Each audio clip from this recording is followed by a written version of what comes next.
So welcome everybody. Welcome. So glad that everybody's here. Today we're going to dive right into how to heal your body naturally. And I'm going to go over 10 tips to help maximize your healing. And then at the end of that, I'll actually share some tips and I guess some how do you know that you're actually healing? So what are signs your body's actually healing itself? Because a lot of times when you're in it, you don't really recognize those signs. So sometimes hearing it, you're like, oh yeah, I am doing better than I thought I was. And yay, that's what we want to celebrate. We want to celebrate those glimmers and not always get caught on those triggers.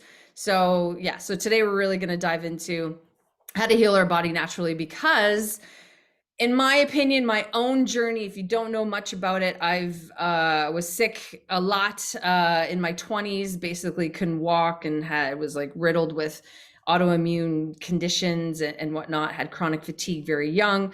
And I saw lots and lots of doctors. I saw lots and lots of experts. And, fast forward to my mid 30s, I wasn't really feeling that much better. Even though like my dad is a biological medicine doctor, I had like one of the smartest people I know on the planet helping me, and I still wasn't getting better. What the heck was going on? Like I had all the amazing support, but I still wasn't getting better.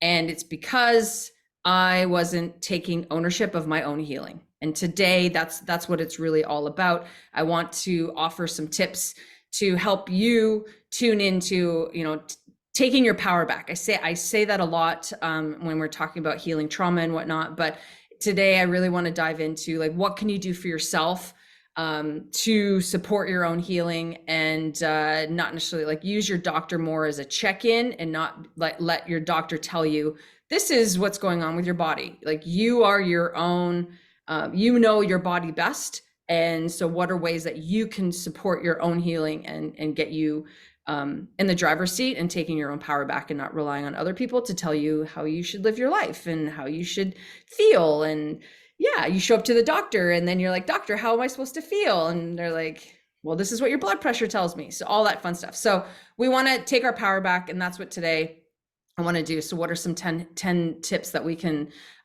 look at to help you take control of your body, I guess you could say, just feel better in your own body. Okay. So the first one, it's a big one. Number one, what's the first healing tip to maximize your healing? It's believing in your own self, believing in your own healing powers, believing that you have the ability to heal yourself. Okay. It's really perception is so important that many of us don't really give it enough merit. But the belief, like a lot of my life, I lived with the whole like mantra of fake it till you make it, I'll believe it when I see it, like I was living this alternative. I never really believed. And, like even when I like people, like when I was an athlete, they're like, do your visualization. And I always visualized differently than what my therapist and my psychologist would tell me. Cause I was always that, like, imagine you like be in your body and see yourself, like see the end of the pool. And I'm like, I was always that person that was spectating. I was always watching myself do the thing. I really had a hard time being in my body. And now that I know, it's like, well, it was a trauma response because it wasn't safe. So here I am. But believing in your own healing power is incredibly powerful. Like anybody that has experienced or is, experienced anyone or know anybody that has cancer, you hear a lot of times people, like how are they able to heal themselves? The belief is a big piece of the puzzle. So there's evidence that our minds and our bodies can help us. Like there's research that are showing this, but that it's not just a placebo effect. Like your mind is a big piece of the puzzle. Yeah, I'll leave it there. Number two, you've heard this before too. Okay, you ready? Sleep.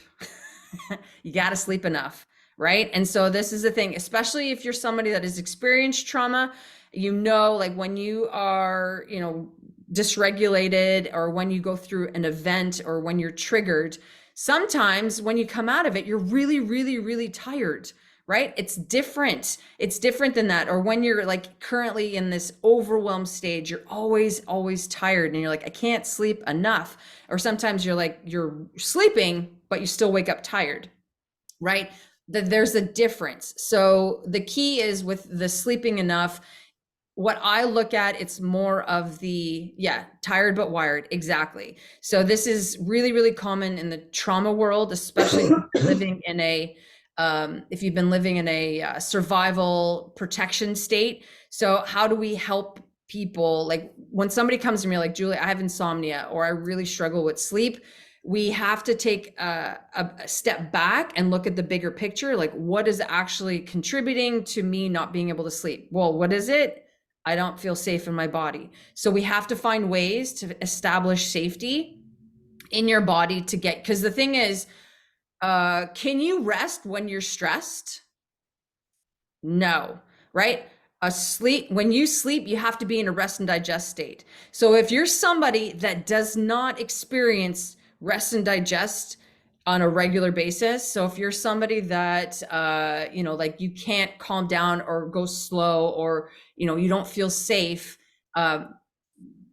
if you don't feel safe on a regular basis, if going for a walk might be something, I'm just trying to think of like, what are different parasympathetic activities that you can do? Like taking a deep breath, for instance. A lot of time, everybody, let's all do it together. I want everybody to go ahead and take an inhale in, hold that breath for 3, 2, 1. Now let it go extra long.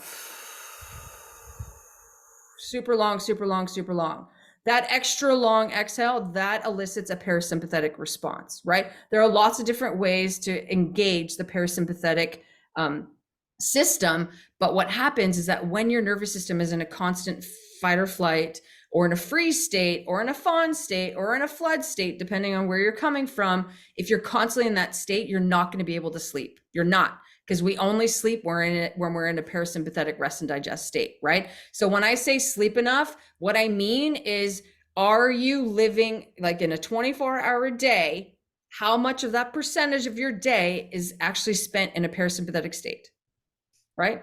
And if you're like, I have no bloody idea, well, that's where you got to start, my friend. Like that's where we got to take a look at, like, what can I do to engage and offer more opportunities for me to be in a rest and digest state to help me sleep more. So sleeping and eating are the two biggies of when you need to be absolutely non-negotiable. You need to be in a rest and digest state. If you're somebody that eats when there's like chaos and there's lots of noise and the news is on and, or you're driving, if you're eating in that type of state, you're not in a rest and digest state. You're not going to absorb the nutrients you need, right? Sometimes you have to get into those places where you have that longer eating in bed, right? Those are, well, I guess you could, if that's relaxing. I don't know. That's not my idea. Like that would stress me out because then I'd be like the crumbs everywhere and it's the ants. I'm like, no, that wouldn't work for me. But anyway, whatever. It's just that I've seen stories of people like there's a story that I share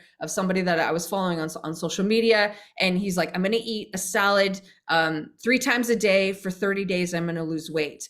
But all of the videos were him eating in his car.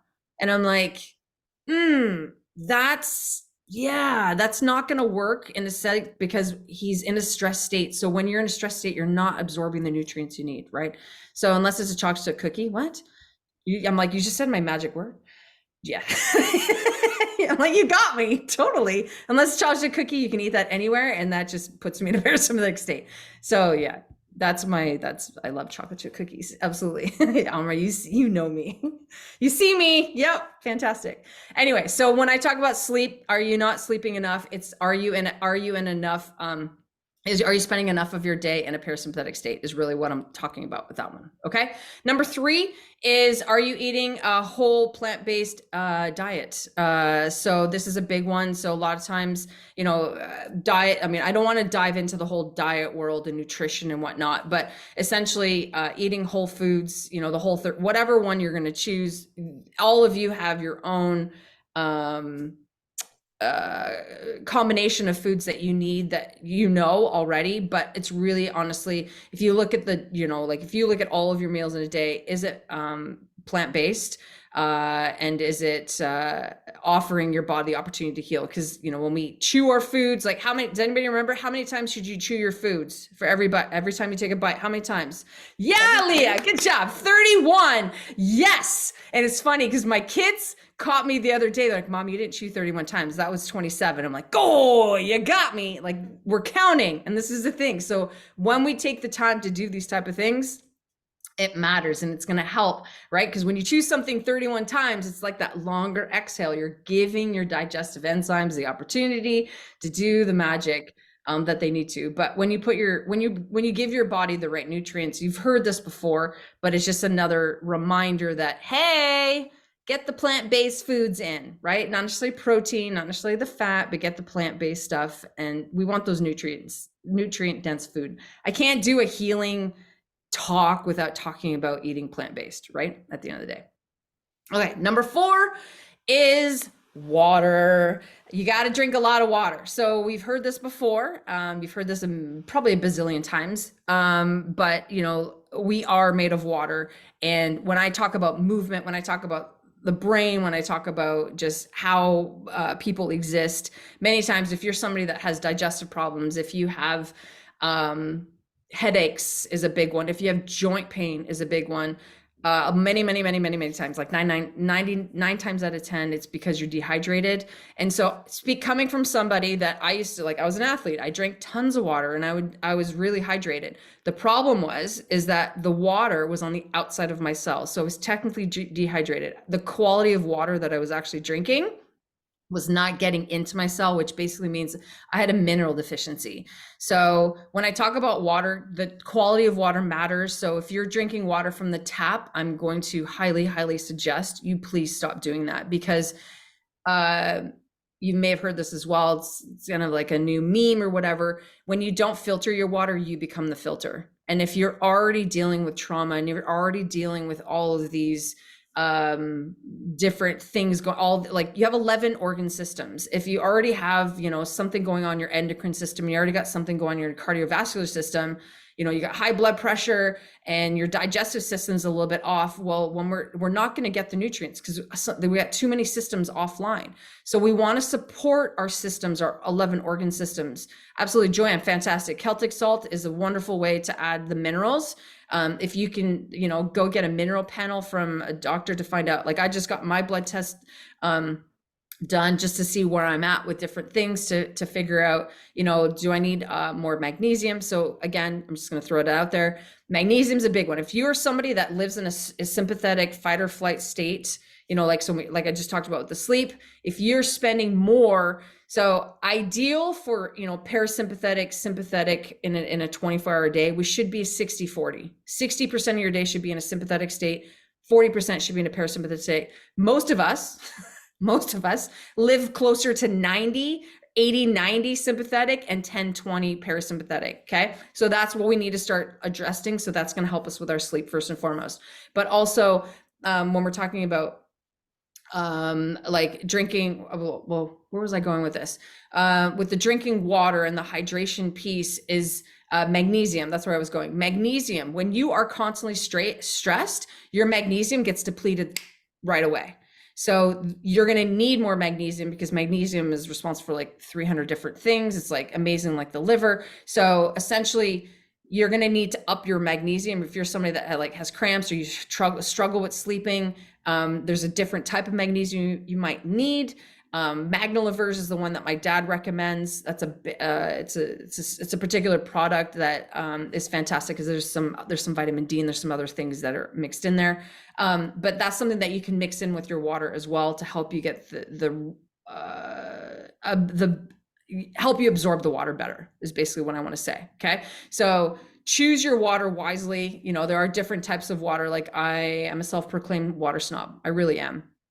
Magnolivers is the name of the product. Apparently it's hard to find. You can find it on Amazon. I think it's a Genestra product. So if you look up Genestra, it's in a packet. So my dad and I did a podcast on it, like he recommends it like when you're traveling time zones and all that kind of stuff. It's a fantastic way to help you regulate your circadian rhythm. It's a fantastic way to help you regulate and help you sleep at the end of the day. So if you're somebody that struggles with falling asleep, or if you wake up in the middle of the night and can't fall back to sleep, magnesium is going to be a big play for you. But the type of magnesium is going to be a little bit different. But that's something that, again, you need to talk to your health professional, but it's just something to consider. Like I had a client this week, for instance, she wakes up between 3 and 5 a.m.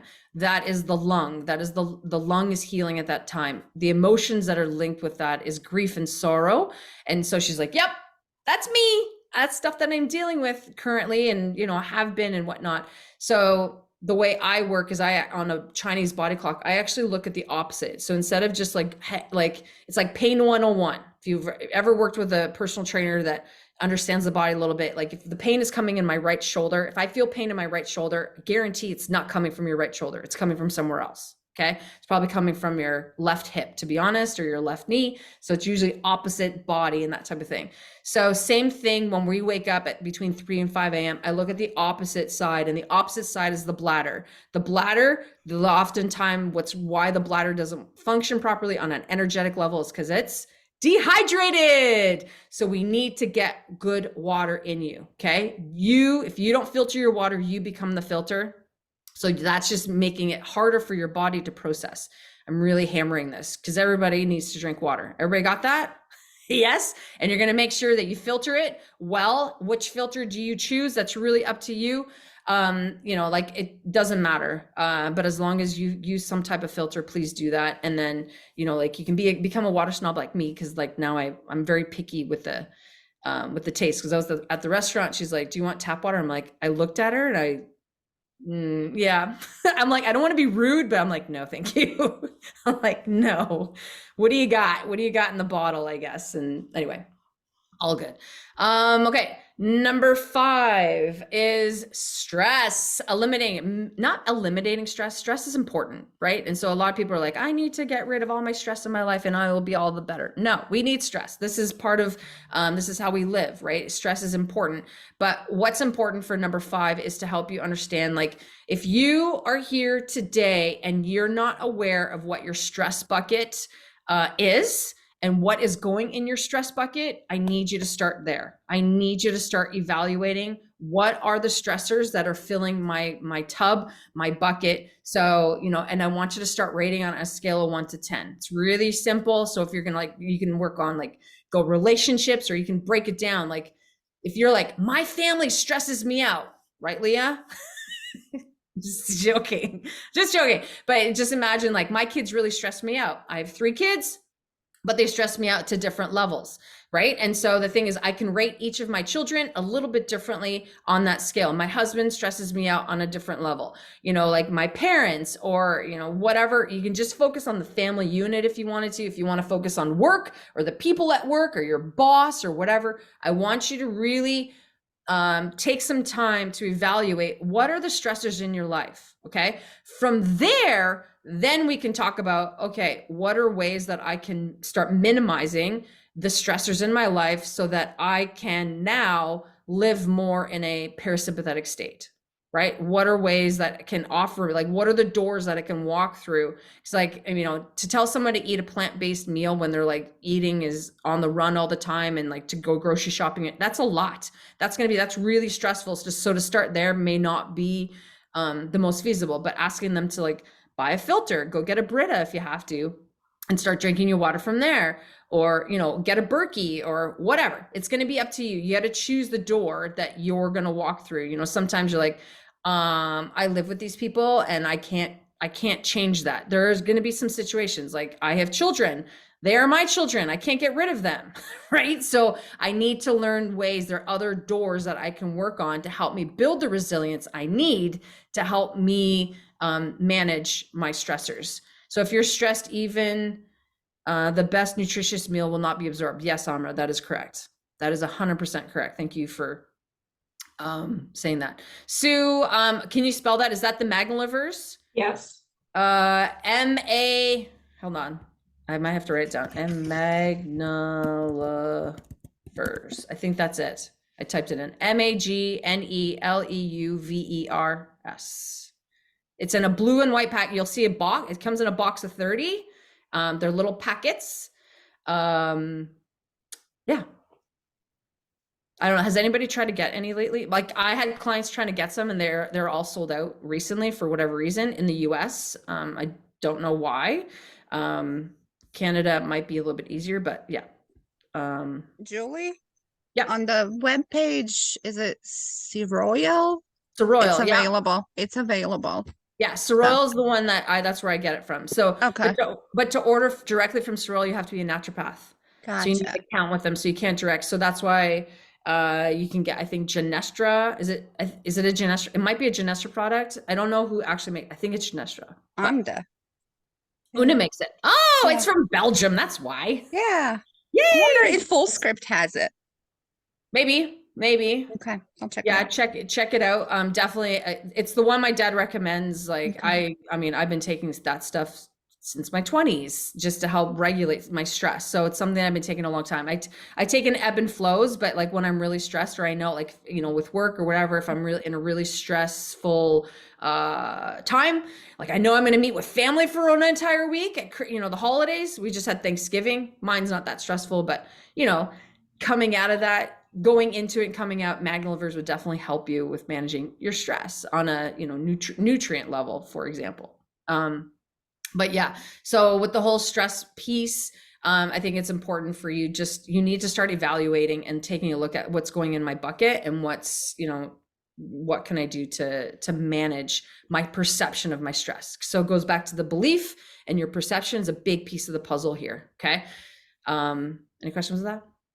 No? Okay, cool. Number 6 is visualization. I kind of led to that with that, but visualizing yourself in perfect health. So this is where, so for those of you that do mindfulness and do meditations, when we do like body scans, it's actually visualizing yourself in healing. At the end of the day, there's a lot of power in that. And, sitting quietly, when you breathe in the white light and you find any of that dark space and you breathe out the darkness and the heaviness and all that type of stuff.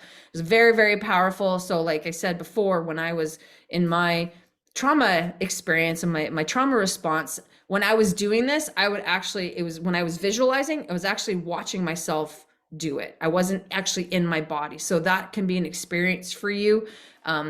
You might be similar to me, or you might be able to sit in your body and notice the sensations that are in your body if you do feel safe enough to do that. And that's wonderful. But it's something that you want to definitely offer the space to do, so that we can start using the psychological aspect of healing your body is just as important as the physiological piece. Okay. Number 7, one of my favorite words in the world. Wendy, you're going to love this one. It's co-regulation. Yay. It's really about spending time with people who you feel safe with. Okay. So I can say like spend time with family. Well, family stresses you out. That's not going to be the people that's a big survey says no. We want to spend time with people who feel safe. Okay. So when I say safe, it might be somebody that, the word might be connected. It might be love. It might be where you feel worthy, or you feel seen, or you feel heard.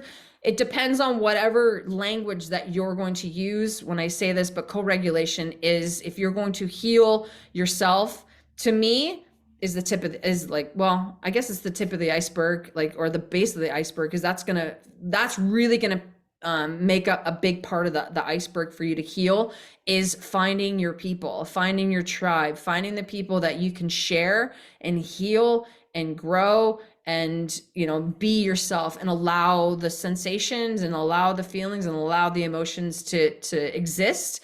And it's okay for you to do that.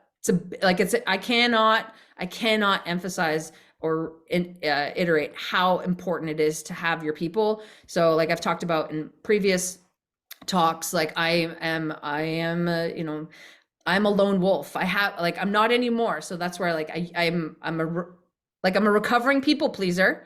And I'm also that person that I did everything on my own. Like I did have like people helping me, but where I really changed the trajectory of my health was when I started trusting people and being vulnerable at the end of the day. And those are big, big words, and can be very difficult for many of us. And I respect that and I understand that. So that's why it can take time. And that's why, like, if you follow me on Instagram, you'll see I have pretty much my own small army of animals to help regulate my children, even myself. Like, I gotta say, I'm just gonna throw it out there. 3-week-old bunnies are probably one of the cutest things I've ever seen in my life. Like, seriously, it's so awesome. I'm like, I want them to stay that size. They're just like, oh my God, it's the best. It just makes you feel things that you're like, oh my God, is this what love is? Like, is this what happiness is? Cause, yep, I feel it. It's so awesome. It's so awesome. But anyway, it's a matter of finding, like, if you can't co-regulate with a human, that's okay. Find a mammal, right? It's not necessarily, that's why a lot of people feel much more connected to animals. They do feel safer. They're animals that have that connection. Just choose a mammal, okay? Anything that came from something else was born not in an egg, but otherwise you're good to go. Choose an animal or choose him, however you want, whatever you want. It's all good. It's all good. Okay. So co-regulation. That should actually be number 1, but whatever. It's on number 7. Okay. Number 8, use positive affirmations. So I talked about this last week. So some people, I read somewhere that positive affirmations don't work. Again, that's your perception. If that's your perception, they won't work. They won't work. But your mind is very, very powerful. We all know this. Like, we do know this. Like, I understand. Yes, I am a movement person. Yes, I'm a bottom up or side door approach person. The body's a big piece of the puzzle. However, your mind is very powerful, and using positive affirmations to help you heal. Like I was at the spa last week trying to give myself a reset and whatnot. And there were some affirmations that I was doing when I was sitting in that cold plunge pool for a couple minutes. And, like, just being with myself and allowing, like, my mantra was very much, I think my affirmation was like, I recognize the trauma that I've experienced in my body, but I'm ready to let it go. So and I felt so much better. I felt so much lighter. And I'm like, oh, this is a great experience. So using positive affirmations are a fantastic way to help you heal naturally. Number 9, there's a big one. So like I said before, I got some blood tests done this week, and it's funny. I'm like, I got out, like, with Canada, we have all these blood tests that you can get done, but there's certain ones you have to pay for. One of the ones I had to pay for was vitamin D. And of course, what's the one that I need help with? Vitamin D. Of course it's vitamin D. I live in Canada. Like, we don't get enough. Like, did you know, here's something to throw out there. This is something that I learned last year, is that do you know what degree the sun has to be at in order for you to get vitamin D? Does anybody know this? No? You want to throw it in the chat? 50 degrees. 50 degrees in the sky. So there's actually an app you can test. So wherever you are in the world, the sun has to be at least 50 degrees. My app told me, your app told you. Oh, okay. There you go. That's it. Thank you. I'm reading that wrong. Anyway, so 50 degrees is what you're looking for. So the thing for where I live in Canada, the sun doesn't always hit 50 degrees, especially this time of year, like when we're heading into fall. Yeah, I did. There is an app that will tell you. You can put in where your location in the world is, and it'll tell you what degree the sun is at any given time during the day, and it'll tell you if it crosses. So anyway, getting enough sun. And so, and this is actually, I just want to, well, I don't know if I want to share this part, but getting sun for vitamin D is super important.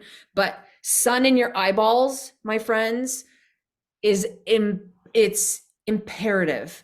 The amount of light that you get in your eyes is imperative to your healing. I'm not kidding. And so this is where, like, Andrew Huberman talks about this all the time, like, get natural sunlight. And if you're like me, like, it's dark in the morning and it's dark at night when you get up and whatnot. If you work in that kind of schedule, you might have to use a happy light. You might have to use some lights that help you get the light that you need. 100,000 lux is the number is the amount of light that we're looking to get within the first 30 to 45 minutes of your day. There are apps that'll measure, like I've been sharing that on Instagram, but 100,000 lux is what we're looking for.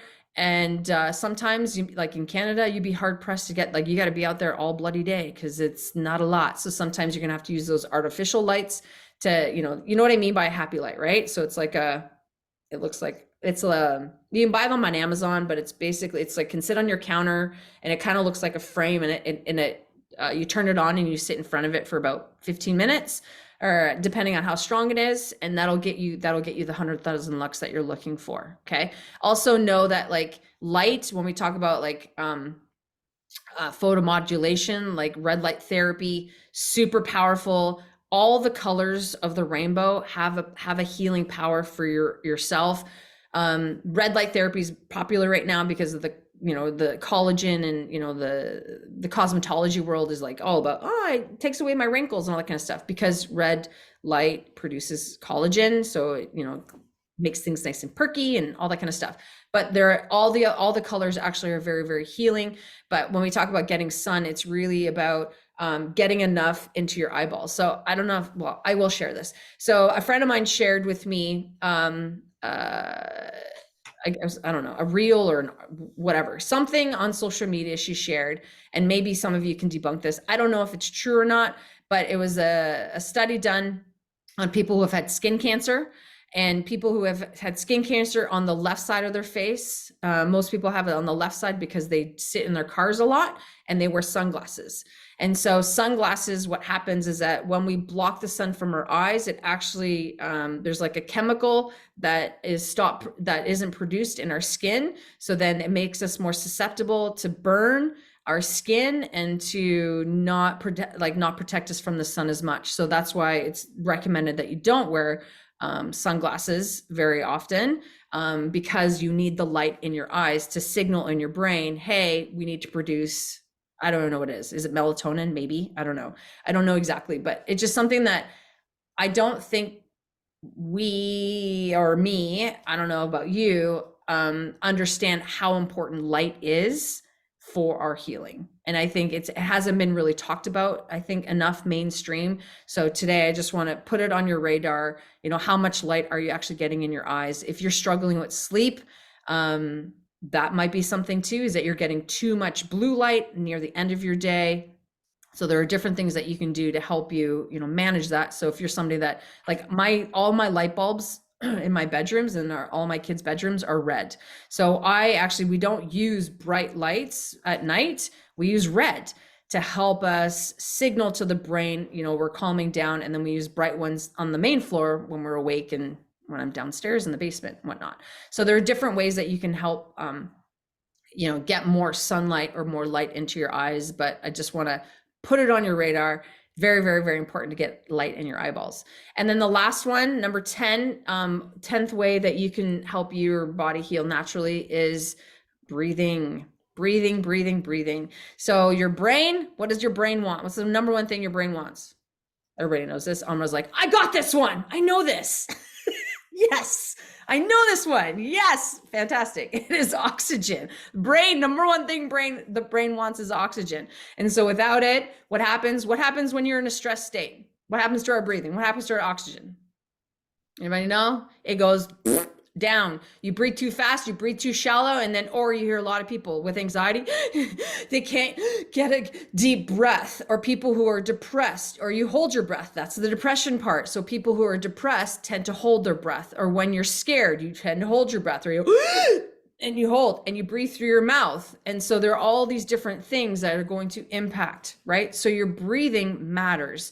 And there's lots of different, like, people would sit here and be like, hey, we're going to do 4-7-8 breathing, and we're going to do, 4-4-4-4 breathing. We're going to do some box breathing. There's all these different techniques to help you when you're feeling dysregulated, right? But the key is we need to make sure that we train the lungs and that we're training the CO2 production. So what I mean by that is that a lot of times, like a lot of the breathing exercises that people are seeing, they're practicing different breathing techniques, to slow them down, right? So if I just stopped right now and just timed all of you and asked you for the next minute, I want you to count how many breaths you take. What do you think the average number would be?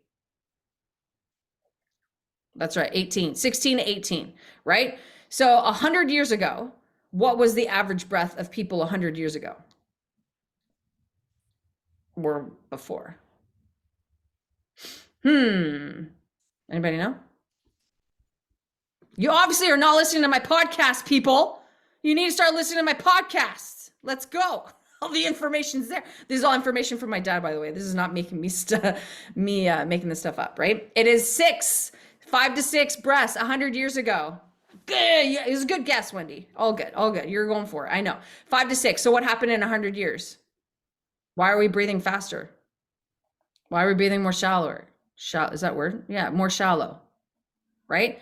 Why, like what's happening, right? And then why are people getting sicker? Why, all these different things. Yeah, it's your perception of stress, 100%. Things are happening too fast. Hit, sympathetic. And where's the break? Oh, wait, no, we got more.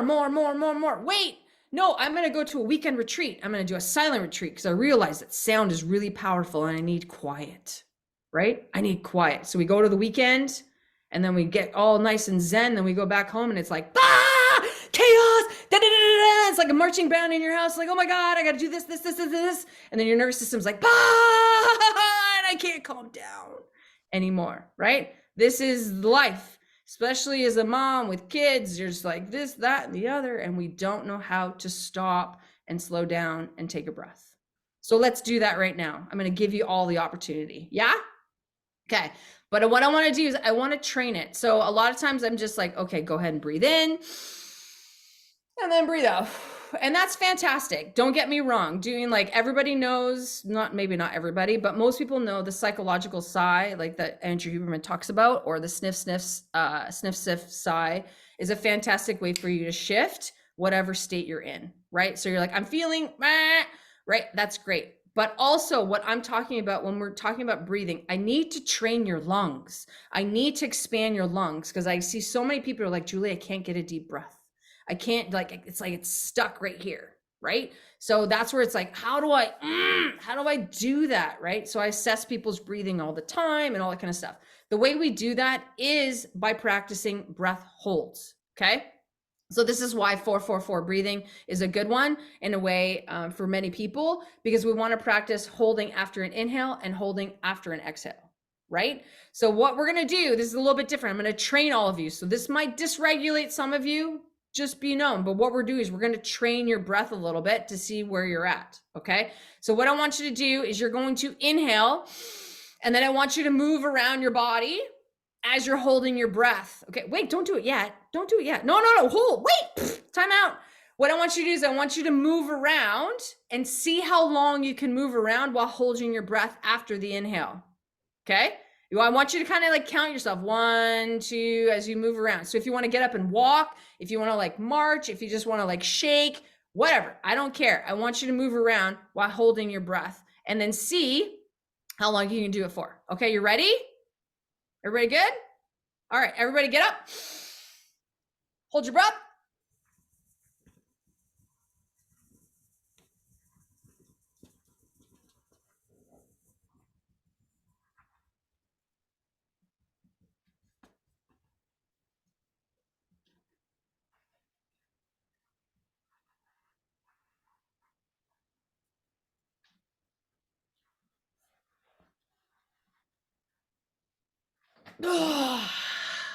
Good. How hard was that? Do you feel some burning here? Do we feel stuff going on in here? Go, Leah. She's good. She's a yogi, like amazing. She practices that stuff. Woo! Right? Breathe through the nose. Breathe through the nose. This is how we start training the lungs. Do you feel this stuff? Do you feel stuff happening in this general area, in your thoracic area? Yes? Feel that pumping, feel that, all that type of stuff. That's good. So it's like 2 birds, 1 stone kind of thing, because we're moving the cardiovascular part.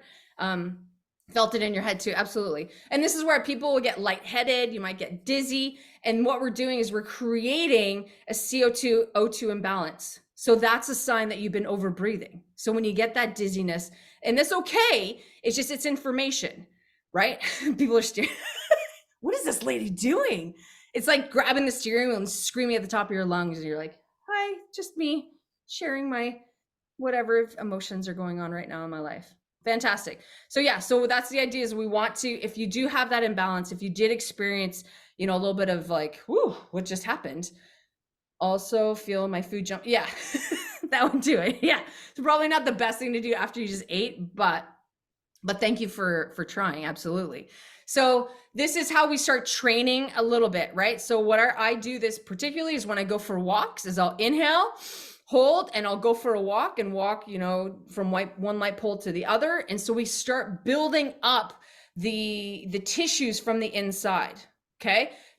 And then we can add some, like, so you don't have to be like drastic and dance like we were, like, having fun with it a little bit. You can definitely do it with music, but with this time we're going to do it after the exhale, and you're going to notice a big difference. Okay. So it's going to be a big shock.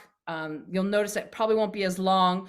It might burn a little bit more, but that's okay. But this is where we need to train the brain. So when we talked about before, we have to train the brain to let it know, hey, everything is safe. We want to build up this resilience. We want to build up the CO2 to let the brain know, because you know what? It's natural for you to breathe 5.5 to 6 times. Believe me, you were designed, you were born to breathe that way, right? We have then, like, because of our circumstances, we learn to breathe faster, but it's actually not helping us. It's actually making us sicker, unfortunately. Okay, you ready? Everybody want to try it? Okay, if you don't want to try it, that's okay, right? So you don't have to do this if you don't want to. This is just something I want you to just notice how it feels. So I want you to inhale and then exhale and then move your body around and notice how that feels. Ready? Okay, I'm going to go. Inhale. Exhale.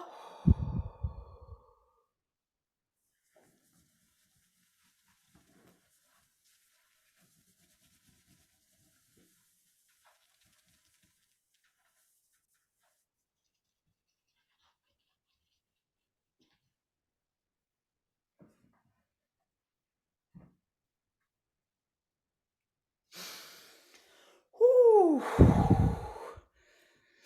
And notice, how does that feel now?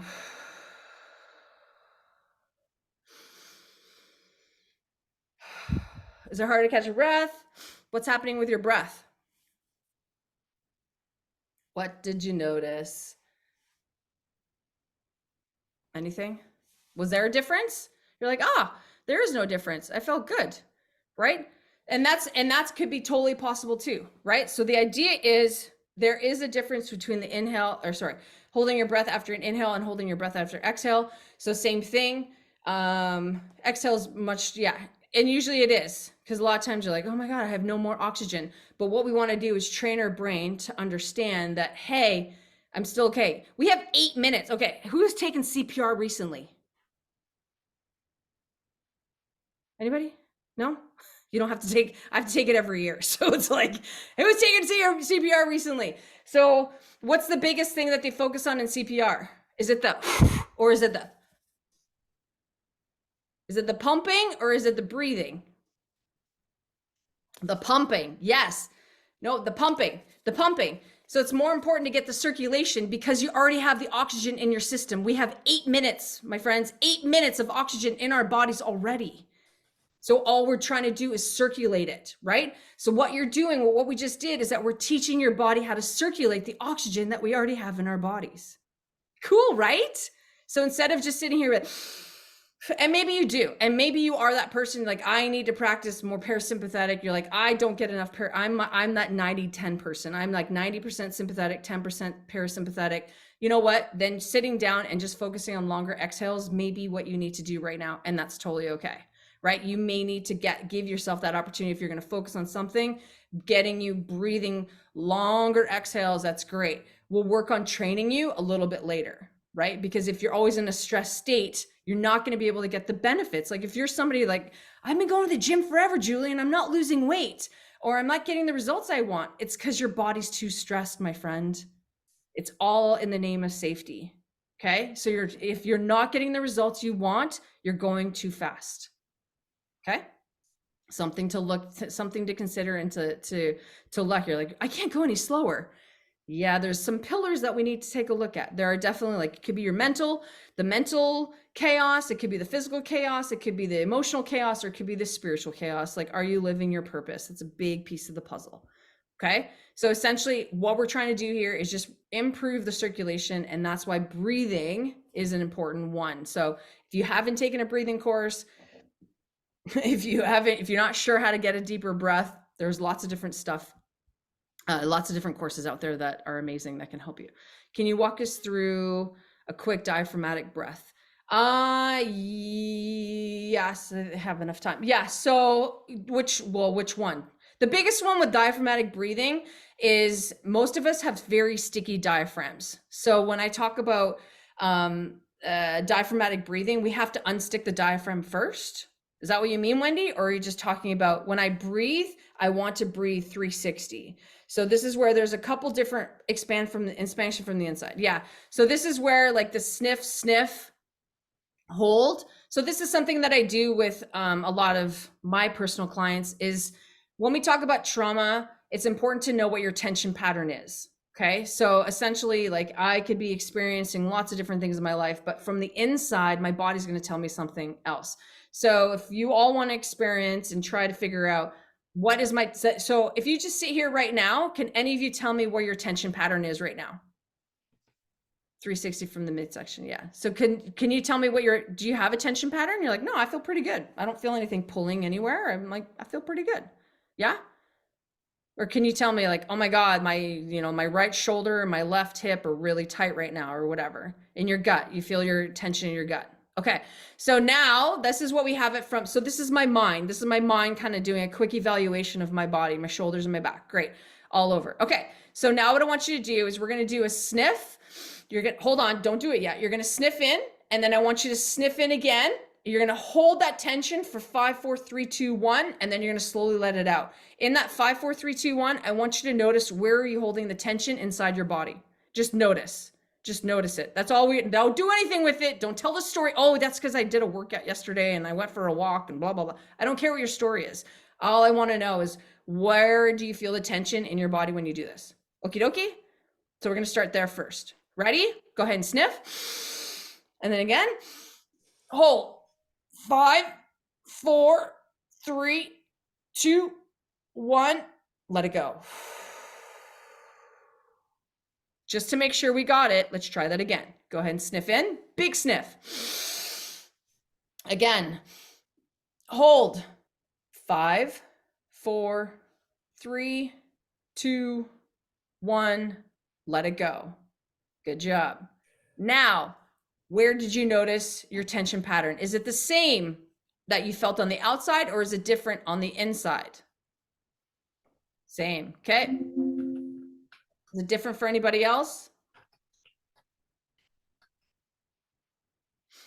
Nope. No difference. So it's the same. Okay. So that's good. So if we know, it's almost like flexibility. Should I be training flexibility or stability? Only felt it once when you held your breath. Okay. Different for you, Sandra. Okay. So if you're the same, that means that's good. Your mind and body are connecting a little bit better. Nap time. Yeah. It's like, oh, you're getting it. Are you yawning yet? Parasympathetic response. Yeah. We celebrate the yawns. There's a glimmer. Yay. Those are fantastic. But if you experience something different, that's just a sign that your mind and body are a little bit disconnected. That's okay. So what we're doing is we're just trying to notice the tension patterns from the inside and the outside, which is totally all good. Okay. So when we talk about diaphragmatic breathing, what we want to do is notice like, okay, if I have, Amra, I know you said the gut. Okay. So if we focus on the gut, so a lot of times when the tension is in the gut, could be few different reasons, to be honest. But what's usually happening is the lungs are not able to expand, or the diaphragm is not able to expand horizontally, if you will. You're probably more vertical, if that makes sense. Yeah, you're breathing more vertically, and this is like the stress response that you're in. So same thing with the shoulders. If your shoulders are tight and you're like, oh my God, I didn't notice my shoulders are touching my ears, it's because you're breathing vertically, right? Or in your back, it could be because you have a sticky diaphragm, but typically it's like we're breathing up and down instead of side to side. So what I want everybody to do is just place your hands on the lower part of your ribs. Okay, so just hold it gently there. Relax your shoulders.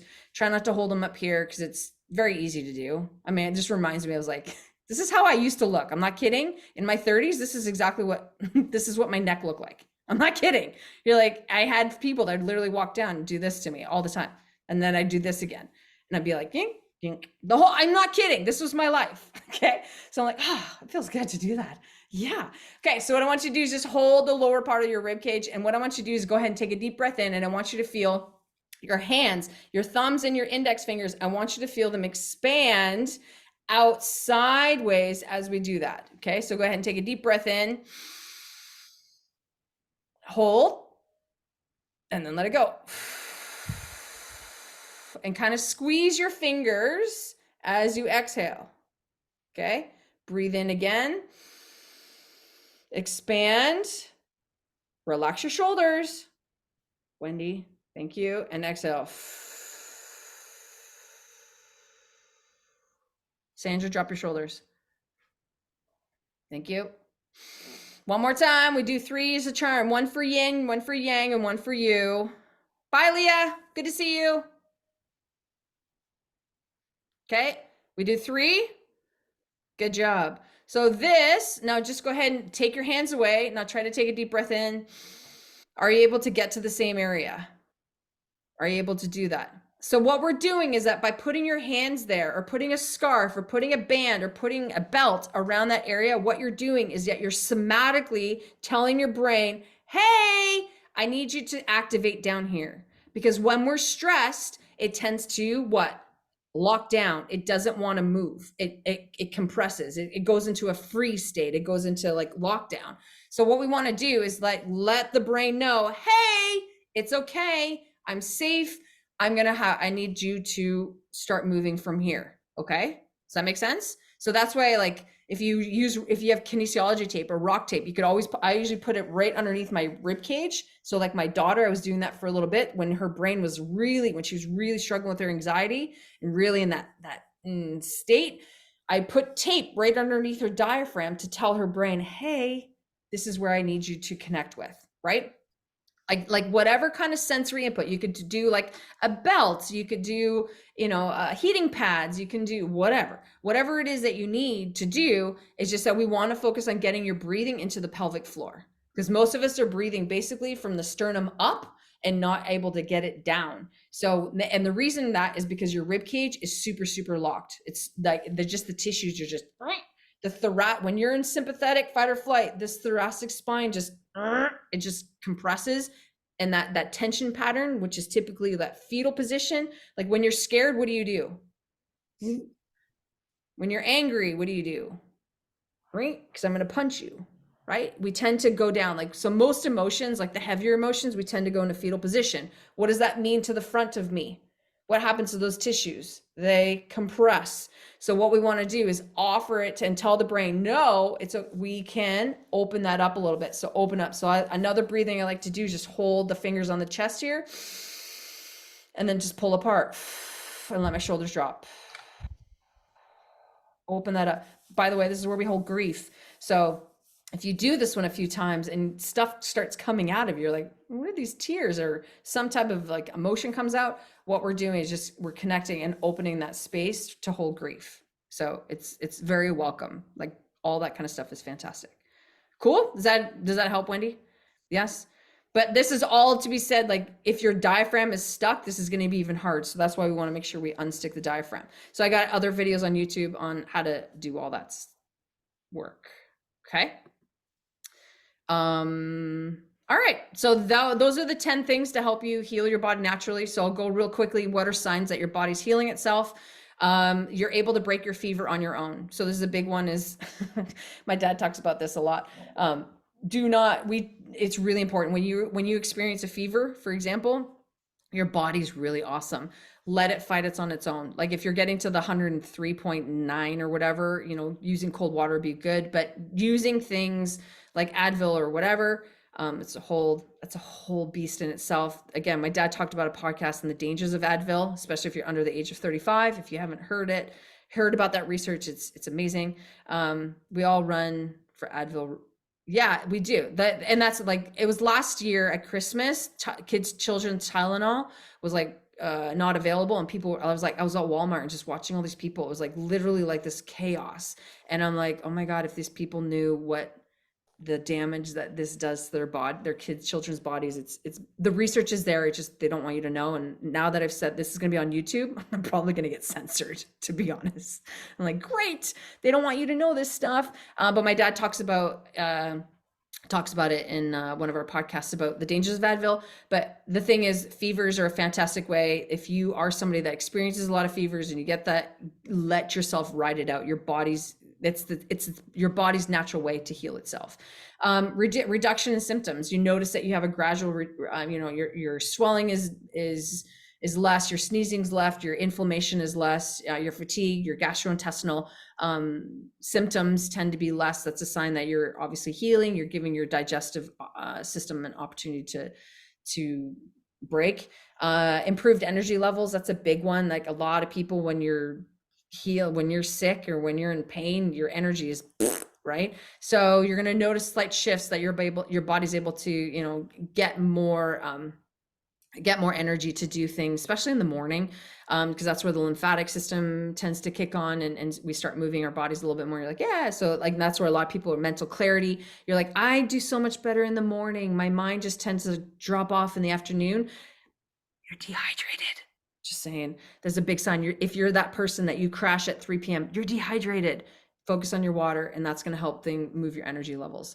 Your pain obviously decreases. That's pretty obvious. Your appetite, you're actually eating things that are nutrient dense. You want to eat foods that are plant-based. You want to eat foods that are healthy, and that are not, you're not focusing on the salt and sugar and whatnot. You're going to notice that your palate changes. Your tongue, if anybody your tongue is extremely powerful in the healing, and the placement of it is a very important part to posture and to healing, all that stuff. So beyond today, but lots of stuff there. You have clearer breathing. You're breathing better. You're breathing slower. That's the biggest one. Are you noticing? Are you breathing closer to 12, 10 times, in a minute instead of 18? That's, for me, that's the biggest one. That, if that's happening, I know I'm on the right track. That's like, for me, that's a one that I focus on big time, because it's very measurable. So I like that one. Normal vital signs. So your heart rate. So the big thing, so I don't know if anybody's ever done a stress test. With what you do is you put a blood pressure cuff, you lay on the ground, take your blood pressure, and then stand up and take your blood pressure again. Has anybody ever done that test? Okay, so that actually tests how stressful it is for you to be in a vertical, upright position. I have some clients, it completely, it's completely exhausting. Like their blood pressure goes through the roof, right? So I know, Sandra, we've talked a little bit with you. So I'd be interested, like, Sandra, like, lay on your back and do your blood test, and then do it standing up and notice what the change is. So that's something too that we can, play. You're going to see those numbers change the more you dive into the things, the 10 things that we just talked about today. Your mood, you're not so moody, and you're not like stuck in this depression. You're not stuck in this like active anxious state or overwhelmed state. You're a lot more resilient. You surf the waves. You're happy, and sometimes you're not, and all that kind of stuff. There's some stuff going on here. Sorry.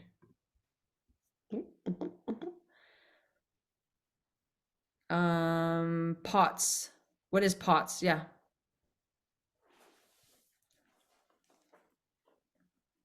I know it's postural tachycardia syndrome. I don't know what O stands for, but basically it's a dysfunction in the autonomic nervous system. So when you go like to neurologist and you're having like fluctuation with your blood pressure, heart rate, any of that stuff, that's how they test you.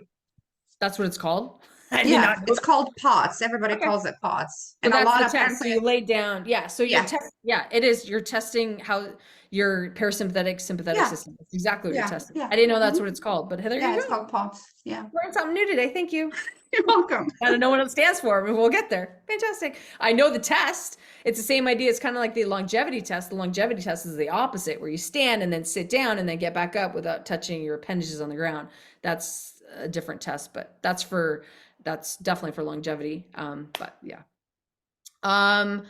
And so you're more resilient with your mood, your resolution to specific symptoms. So your illnesses, your headaches start to postural tachycardia syndrome. Thank you. There you go. There you go. Fantastic. Thank you, Linda. Appreciate that. So your resolution to specific symptoms, like your body's healing, like you don't have the digestive, you don't have the headaches anymore. Your joint pain is improving. You obviously decrease your medications or get off of them. And then you return to normal activity. So a lot of times when I work with people, it's really about like, why do they start working with me? It's because they want to live the life that they knew, 5, 10 years ago, and they can't do it right now, or they're heading into retirement and they want to be able to lift the suitcase over their head and onto the, overhead compartment on the plane, or they want to be able to walk the length and visit the places that they're visiting. And I hear a lot of times like people can't do that, so they stop traveling, and it's really, really sad. And people can't do the things they want to do, like, or can't go kayaking, you can't go hike, you can't do the things you wanted to do in your retirement because your body's just like, no. So we want to be able to offer, there's lots of opportunities for you to heal your body. But hopefully today, reminding you of those 10 points and noticing and recognizing that, pay attention to these little things. It's really, for me, it's really about those movement snacks. It's the one little thing every single day that you can do to keep me moving forward. Like some days are going to be harder than others. Absolutely. But Wendy, what's the number one thing that everybody should do? She's not going to say it. I'll just, it's going to be co-regulate, right? It's going to be co-regulate. That's a big piece. Like the fact that all of you have shown up today. And if you're watching this on the replay, that's a fantastic way to, like we're all co-regulating, we're sharing space, we're holding space for each other. This is, a healing space is what I'm really trying to offer, and why I show up each week to share some of the things that I've experienced and the things that I know that have worked for me and have worked with the clients that I've worked with. But hopefully this can help shed some light on some things that you may not have considered to help your body heal naturally. But thank you all so much for being here. If there are any questions, like if you're watching this on YouTube, you can shoot them down in the comments. Next week, I'm going to be focusing on resilience building. So kind of a take off of what we were talking about today, but how to build more resilience in your emotional body to help you. So it goes along well with the stress, because at the end of the day, it's like we want to be resilient people, right? At the end of the day. So if you want to like live to 100, if that's your goal, or if you just want to be able to, play with your grandkids and get on the floor and do all these things, the key is to have resilience in your body to be able to do that. And we'll talk about how to do that next week. All right. So thanks so much for being here. I'm going to turn off the recording, but the rest of you, if you want to stay and ask questions, we can do that. Okay. Thanks so much.